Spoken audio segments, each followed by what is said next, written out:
for the headlines, court reschedules trials against environment activists Castro and Tamano. China denies claiming the entire West Philippine Sea. MRT3 announces no operation during Holy Week. TikTok ban in America has indeed passed in the U.S. House of Representatives.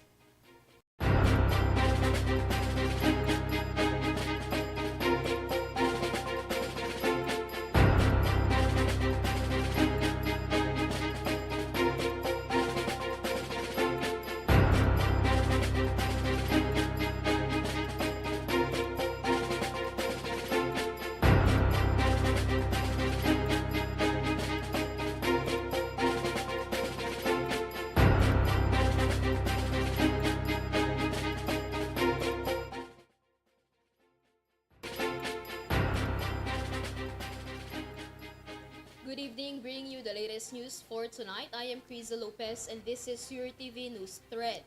A Bulacan court has adjourned the pre-trial and arraignment of Jed Tamano and Jonila Castro, the activists who claim they were kidnapped by the military until April.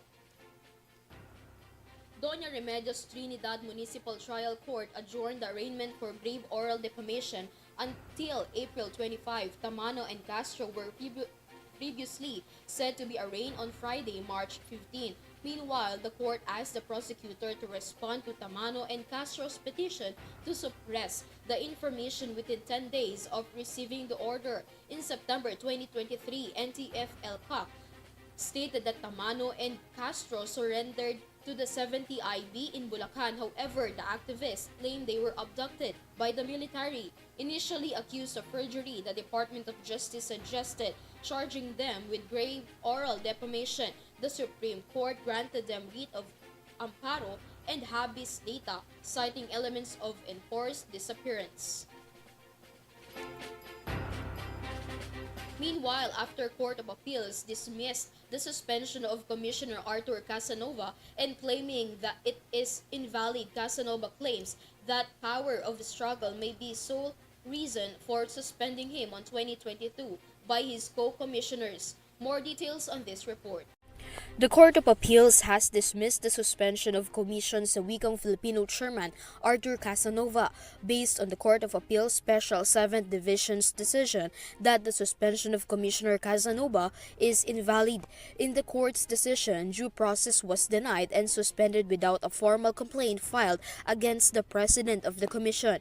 As a result, the court dismissed the decision of the Manila Regional Trial Court that dismissed his petition against the suspension. Casanova was appointed to his position as KWF chairperson in 2020. In 2022, Commissioner Benjamin Mendilla Jr. and Carmelita Abdurrahman suspended Casanova from service only because of his failure to preside over their meeting. Casanova explained that he has the power to call for meetings or allow other staff members to hold meetings. May mga nangyari po kasi na nagtanggal ng mga kawani ang dalawang komisyoner na hindi ko po nagustuhan at simula noon ay nagtatatawag sila ng pulong na hindi ko dinaluhan. Unang-una, ang pagpapatawag ng pulong ay kapangyarihan ng tagapangulo ng Komisyon sa Wikang Pilipino at pwede silang magpatawag ng pulong kung meron silang permiso na ibinigay ko kung ako ay hindi available. Ngunit yung mga pulong na binabanggit nila noon, na ginawa na ng dahilan kapag ako ay isuspindi, ay dahil hindi ako dumalo, dahil may disgusto po ako sa kanilang mga aksyon hindi sa pagtatanggal ng ilang mga kawani nang walang due process. In their consultation with the Office of the Solicitor General, the suspension against Casanova was illegal for other commissioners to suspend an official, especially since the commissioner is an appointee of President Ferdinand Marcos Jr. Only the President of the Republic of the Philippines can impose a suspension against Casanova. Merong tinatawag na ultra vires ang Office of the Solicitor General. Ang ibig sabihin ay labas sa kanilang kapangyarihan ang pagsuspinde sa akin bilang tagapangulo ng Komisyon sa Wikang Filipino. Ang pagsuspindi po ng inyong lingkod ay maaaring gawin lamang ng presidente ng Republika ng Pilipinas dahil ang presidente po ang nagtalaga sa akin bilang tagapangulo ng Komisyon sa Wikang Pilipino. He also said that the KWF president does not see any reason for suspending him. He said he believes that he has the ability and experience to lead the KWF. Casanova said the power of struggle is the only reason for removing him from the position. Our struggle, ang aking pakiramdam po ay nais nila ang aking posisyon. In addition, due to his suspension in 2022, there were projects and initiatives that didn't push through. Casanova still asked Mendilio and Abdurrahman to unite to serve the Filipino people. Tayo po ay mga lingkod bayan at dapat na ibalik natin sa bayan ang binabayad sa amin dahil kami po ay kumukuha ng sweldo buwat po sa kaban ng bayan. Nagtrabaho po kami ng maayos. Meanwhile, it is said that their preparations for the Buwan ng Panitikan in April are only proof that KWF is still productive despite having a misunderstanding. There are activities prepared by the Commission that are inclusive of everyone, including persons with disabilities or PWD. This is KRIZZA LOPEZ for Eurotv News. Meanwhile, China seems to have wavered after clarifying that it does not claim the entire West Philippine Sea. According to Chinese Foreign Ministry spokesperson Wang Wenbin, China does not claim the entire West Philippine Sea as the property and territory of their country. This follows the statement of President Ferdinand Marcos Jr. that China's expansive claim on the imaginary 10-dash line is unacceptable. It also accused the Philippines of allegedly distorting China's position in the international community regarding the said issue.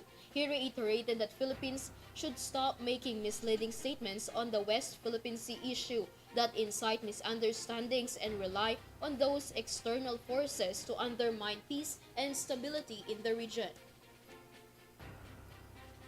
Metro Manila Rail Transit 3 has already announced its suspension of operation due to the worldwide observance of Holy Week by Christians. According to the Department of Transportation MRT, the suspension will start from March 28, Monday, Thursday, to March 31, which is the Eastern Sunday. Based on the announcement, the train will have its last operation on March 27, 2024.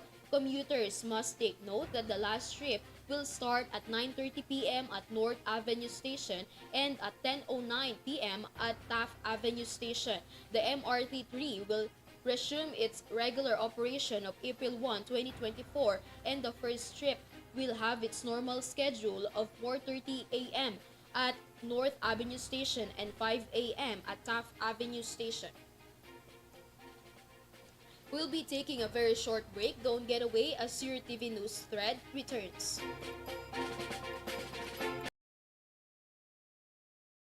Na naman? Ang init! Umuulan na naman? Opisyal nang kinumpirma ang pagtama ng El Nino sa Pilipinas. Ang El Nino ay maaaring magdulot ng biglang buhos ng ulan na susundan ng matinding sikat ng araw. Pangunahing dahilan nito sa pagsulpot ng iba't ibang karamdaman. Tandaan, ang kahandaan ay nagsisimula sa taong may alam. Mas protektado ang pamilya kung tayo ay handa at listo. On Friday, the Department of Trade and Industry or DTI burned 3,110 confiscated and forfeited items totaling over 1.8 million pesos for failing to fulfill safety and quality requirements. The uncertified products include 2,202 fireworks, 635 helmets and visors, 89 monoblock seats, 56 sanitary items, and 128 vapor product devices. The DTI stated that the effort seeks to enhance understanding of the technical regulations covered by the obligatory certification procedure and preserve consumer rights too.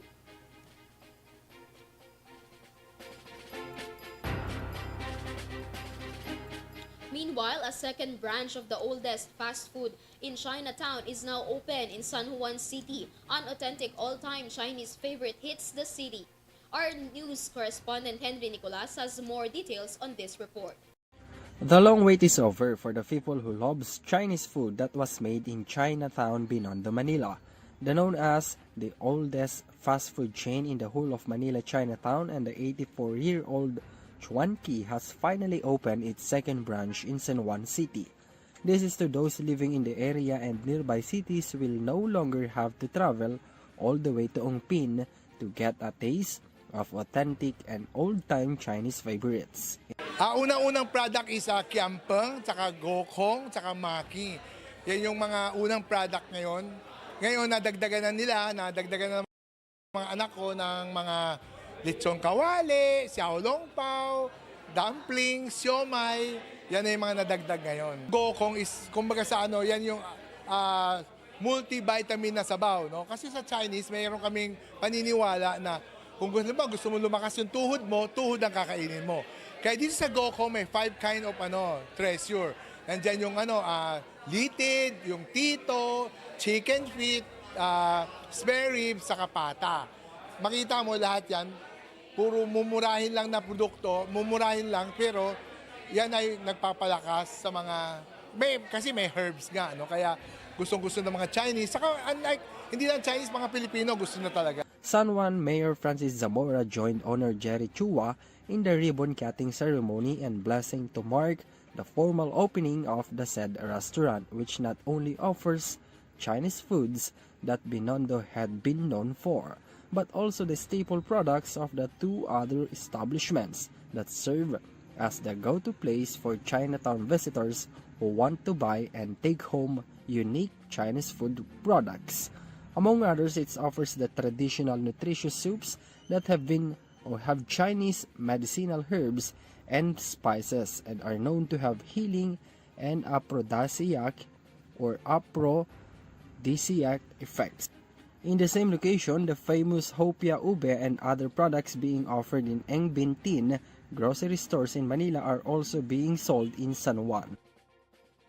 So we're very happy na madala natin yung isa sa mga pinakalumang fast food ng Chinatown dito sa San Juan. Well, ano po yan, ini-ensure po namin na lahat po ng yung quality po ng pagkain natin na galing sa Binondo, na madadala po natin yan dito sa San Juan. At syempre, dahil Chuanqi Plus nga po to, mas pinagpapabuti po natin yung ating serbisyo. Dito po, kahit pa paano, medyo mas komportable lalo yung customer natin. Mayor Zamora thanked Chuanqi for choosing and bringing the authentic Chinese food in the city and vowed to give his full support to those business sector who want to open a business in their city. Binabati ko ang Chuanqi sa kanilang pagbubukas sa lungsod ng San Juan. Ako'y nagpapasalamat sapagkat nagpakita sila ng kumpiyansa at tiwala sa aming lungsod sapagkat namuhunan sila rito.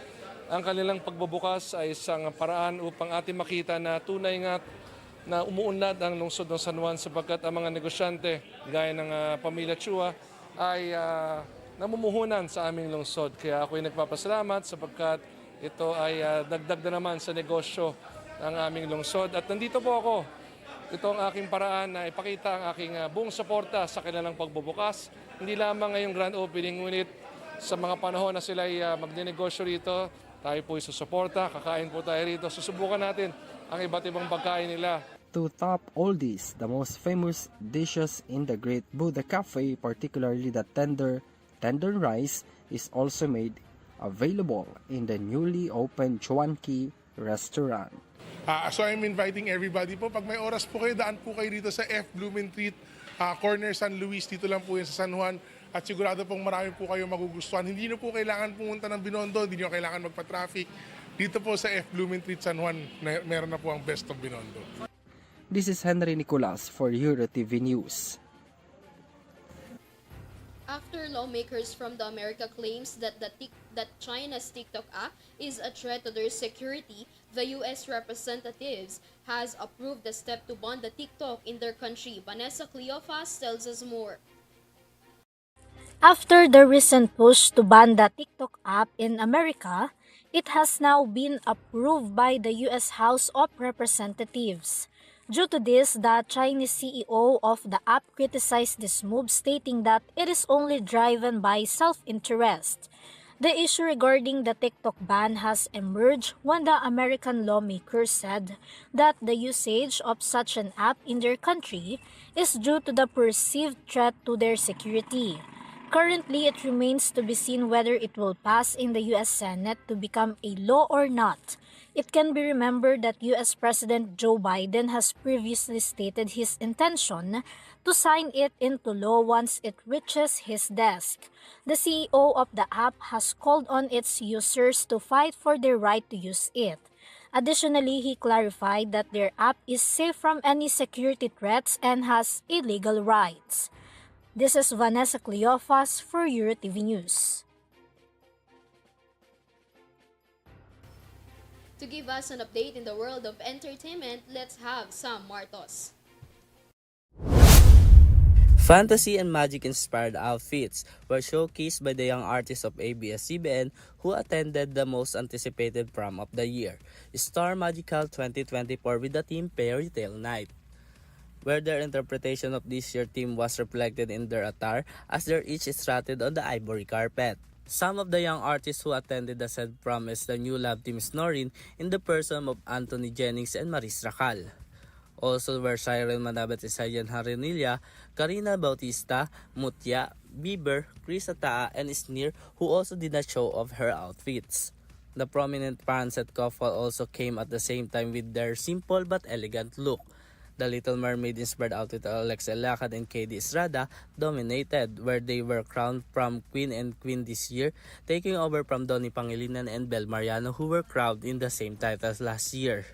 And because their cute proposal also trending, they also won the Best Proposal 2024, while the most viewed proposal belonged to Francine Diaz and Seth Pedilin. Also among those honored at the Fairy Tale Night were Raiko Mateo and Tricia Gomez as Charming Prince and Princess, Mateo Cruz and Angie Salvacion as Royal Prince and Princess, and Harvey Bautista and Dalia as Tobel Prince and Princess. It was also attended by the Star Magic head and director Lauren Jogi and the other leaders of the said prom. Meanwhile, Alexa Lakad, Bel Mariano, and Francine Diaz gave a song offering.